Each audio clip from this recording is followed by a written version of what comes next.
Baik pemirsa, untuk membuka perbincangan kami pada malam hari ini, saya akan membacakan apa yang diunggah oleh eh, Sufmi Dasko Ahmad tentunya dalam akun media sosialnya. Saya akan bacakan bahwa pengesahan revisi Undang-Undang Pilkada yang direncanakan hari ini tanggal 22 Agustus batal dilaksanakan. Oleh karenanya pada saat pendaftaran pilkada pada tanggal 27 Agustus nanti yang akan berlaku adalah keputusan MK yang mengabulkan gugatan Partai Buruh dan Partai Gelora.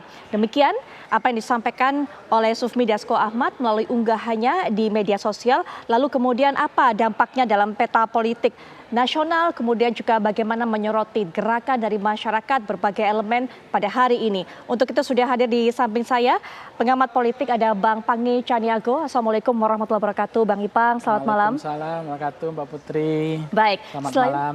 Selain Bang Ipang juga sudah terhubung kita secara daring dengan Prof. Hamdan Zulfa. Assalamualaikum warahmatullahi wabarakatuh. Selamat malam Prof. Hamdan. Selamat malam, Waalaikumsalam Mbak Putri. Baik. Apa kabar? Malam, Prof. Alhamdulillah baik. Baik, Prof langsung saja diberikan tanggapannya karena kami juga mengetahui unggahan dari Prof Hamdan Zulfa ini di akun media sosial. Nah, tadi mendengarkan apa yang disampaikan oleh Sufmi Dasko Ahmad ini, Prof. Zulfa, ya. Tentu kalau memang itu sudah menjadi kebijakan DPR dan keputusan DPR, ya, secara resmi itu patut diapresiasi, ya. Berarti DPR masih mendengarkan suara rakyat. Ini kan suara rakyat ini merata dan itu di seluruh Indonesia.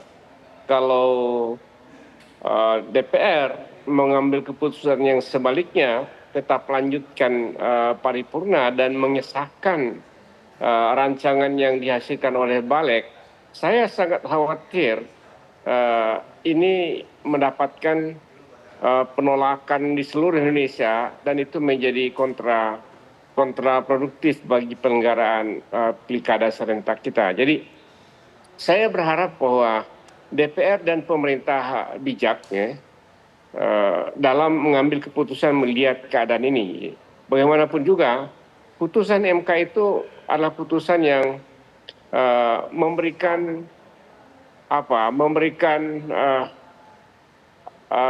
ruang yang luas bagi rakyat untuk berpartisipasi dalam pilkada serentak ini, dan itu memang memberikan keuntungan juga bagi semua partai politik dengan memberikan kemudahan untuk mencalonkan sebagai kepala daerah, ya. Jadi seluruh partai politik maupun gabungan partai politik asal beroleh suara sah dengan proses hasil tertentu, sehingga putusan MK itu akan lebih mudah.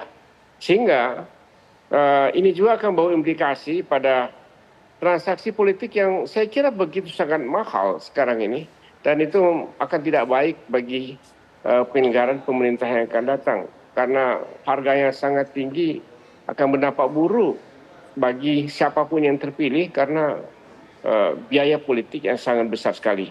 Jadi putusan MK ini memberikan angin segar bagi perbaikan demokrasi, dan mudah-mudahan ini akan juga membawa implikasi kepada penyelenggaraan pemerintahan yang lebih baik, ya, pada masa yang akan datang.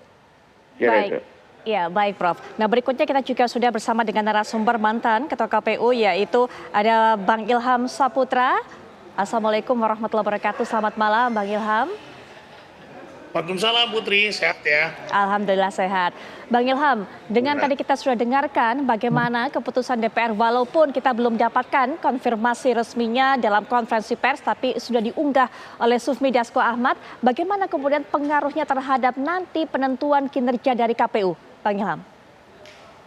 Ya, sebetulnya tanpa kemudian Pak Dasko menyatakan bahwa akan dikembalikan kepada putusan MK, harusnya KPU dari sekarang atau dari awal ketika putusan MK dikeluarkan, KPU sudah mengacu kepada putusan MK tersebut untuk kemudian melakukan revisi terhadap PKPU tentang pencalonan yang akan digunakan atau dijadikan acuan dalam pelaksanaan pilkada November 2024 yang akan datang.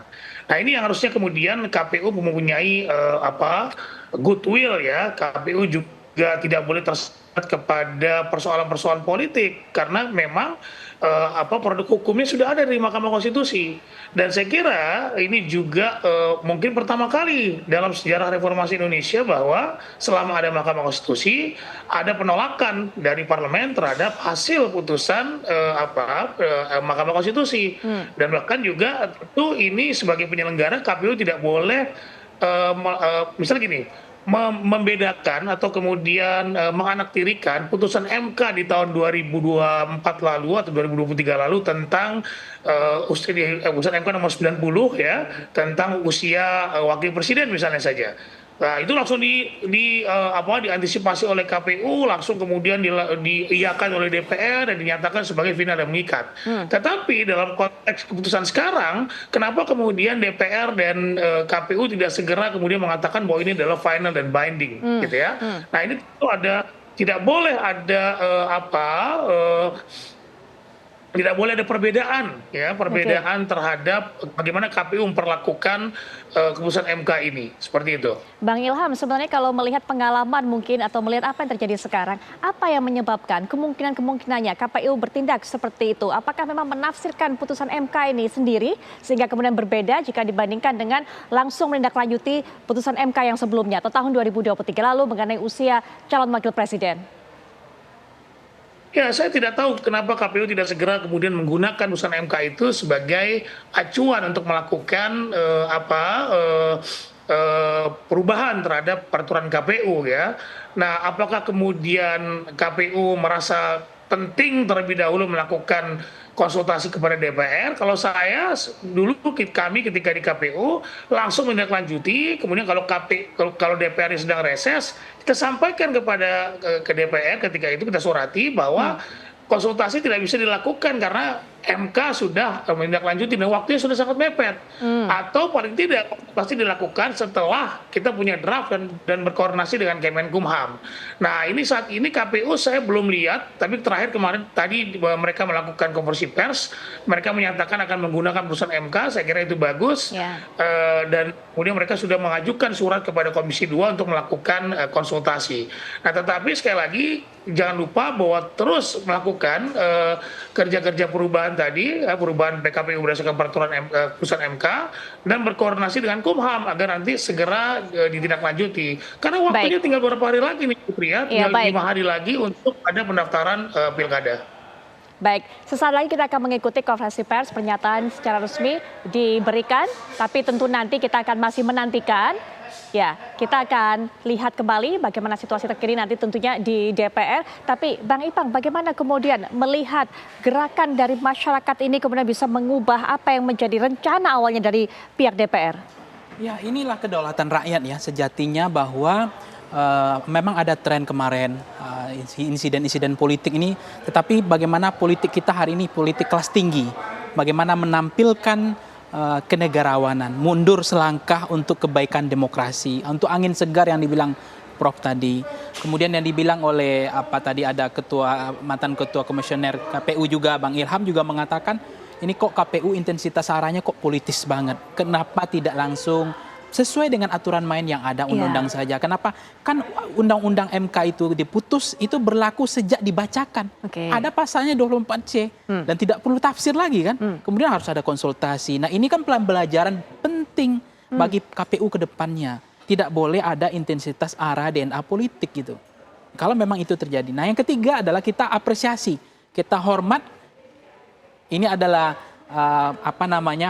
kita berterima kasih kepada misalnya Pak Sufmi Dasko hari ini yang mengatakan bahwa yang sejatinya itu diumumkan, disahkan hari ini. Tapi kemudian dibatalkan dan itu akan otomatis akan kembali kepada undang-undang yang diputuskan oleh MK. Yaitu yang di GR oleh MK. Artinya apa? Taat kepada putusan. Artinya ini menunjukkan bahwa kelasnya kita berterima kasih kepada Pak Dasko bahwa beliau sudah menunjukkan kelasnya, menyelamatkan juga demokrasi, mau mengalah untuk kebaikan peta demokrasi kita ke depan. Karena kita nggak mau ada korban. Kan hari ini sudah chaos. Kalau ada adik kita, keluarga kita hari ini mati di tangan polisi yang represif, kita tidak ikhlas darah itu mengalir sebenarnya. Nah, dengan kondisi sekarang, kita hormat, kita salut kita bangga Pak Dasko mau menyelamatkan demokrasi, melangkah mundur untuk angin segar, tidak ngotot. Karena memang inilah sejatinya bahwa mereka menangkap kedaulatan tetap rakyat. Selama ini kan suara itu dianggap suara elit. Sehingga ada kemungkinan jegal-menjegal, tidak ada bisa masuk calon-calon lain. Misalnya dengan Perpu, dengan revisi undang-undang di pilkada, RUU pilkada ini kan tidak memungkinkan beberapa calon tidak bisa maju. Ya. Nah dengan putusan MK ini kan sudah memungkinkan untuk maju kembali. Dan itu angin segar harapan rakyat sebenarnya. Dengan demikian kita memastikan bahwa politik kita, politisi kita itu sudah menempatkan, sudah kembali menjadi politisi kelas tinggi gitu. Suara rakyat, kehendak rakyat mau mengalah gitu. Sebenarnya kalau ngotot terus kan itu yang kita kasihkan. Kasihan itu ngotot terus dan memaksakan ini, kita nggak bisa bayangkan Mbak Putri. Hari ini mungkin belum ada. Jadi ini adalah kabar gembira angin segar dan ini adalah upaya yang menurut saya sejatinya inilah politisi yang harusnya ya mengumandangkan ya kebangsaan ya. Kebangsaan itu jauh lebih penting hanya daripada kepentingan kelompok golongan. Nah, kalau kembali kemarin tetap ngotot itu revisi itu dilakukan dengan undang-undang ditetapkan hari ini di paripurna, saya nggak bisa bayangkan. Karena itu sama saja bunuh diri politik, akan membuat gempa politik dan suara ini tidak bisa berhenti gitu. Itu masalahnya. Karena apa? Karena presiden pun sudah disumpah untuk taat kepada konstitusi. Apalagi kelas-kelas seperti DPR hari ini, mereka adalah politisi kelas tinggi. Artinya mereka harus taat kepada konstitusi. Kalau mereka kemarin patuh kepada konstitusi, memutuskan kemarin soal sebelumnya, nah sekarang ketika ada putusan yang final mengikat dan itu berlaku sejak putusan itu diputuskan sesuai dengan pasal 24C itu, nah kenapa hari ini tidak berlaku? Nah dengan hari ini apa yang disampaikan di Pak Sufmi Dasko di Twitter hari ini, menurut saya ini udah selesai. Ini udah akan kembali tenang, akan teduh lagi. Yang tadi ada gelombang yang luar biasa, grassroots bawah, aktivis, mahasiswa, dosen-dosen, intelektual, ada kegelisahan gitu. Mereka teralienasi dari suara elit yang ketika ini selama ini yang didengar adalah elit. Gitu. Nah hari ini kedengar adalah suara rakyat, suara aktivis, suara mahasiswa, suara kita-kita yang sebenarnya jangan sampai demokrasi kita cacat. Baik, nanti kita lanjutkan Bang Ipang sampai kita menantikan keterangan yang mungkin juga akan disampaikan oleh Sufmi Dasko Ahmad, tapi juga kembali kita lanjutkan perbincangan. Prof. Hamdan, kalau hari ini ataupun juga pada waktu saat ini, jam ini kita sudah mendapatkan angin segar tadi sudah dikatakan juga oleh Prof. Hamdan Zulfa. Tapi kemudian Prof. Hamdan ketika KPU tidak langsung menindaklanjuti putusan MK tersebut, memilih untuk melakukan konsultasi, apakah memang tahapan-tahapan itu sebenarnya diperbolehkan atau seperti apa dalam aturan hukumnya setelah putusan MK keluar? Memang, ya memang ada aturan formal setiap pembentukan atau perubahan peraturan KPU itu, KPU melakukan konsultasi dengan DPR dan pemerintah. Itu prosedur yang formal. Tapi karena Undang-Undang Dasar itu menentukan KPU itu independen, ya, maka apapun yang menjadi kebijakan. Baik, Prof. Mohon maaf, dan keputusan Prof, KPU. mohon maaf saya terpaksa potong, Prof. Kita akan mendengarkan keterangan yang akan disampaikan tentunya oleh Sufmi Dasko Ahmad berikut ini.